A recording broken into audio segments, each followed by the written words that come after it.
Hello, good morning. We're having our family brunch at the Blackford Overtops.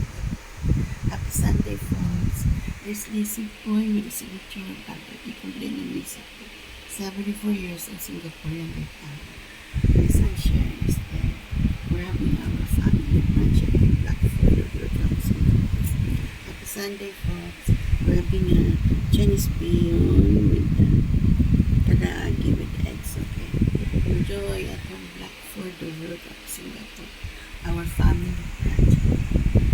May 24, 2026. Happy Sunday. May 24, 2026. Happy Sunday, folks. Enjoy Singapore. Just listen po yan with the signature of Albert Nicole. 74 years old, Singaporean. Retired. Enjoy.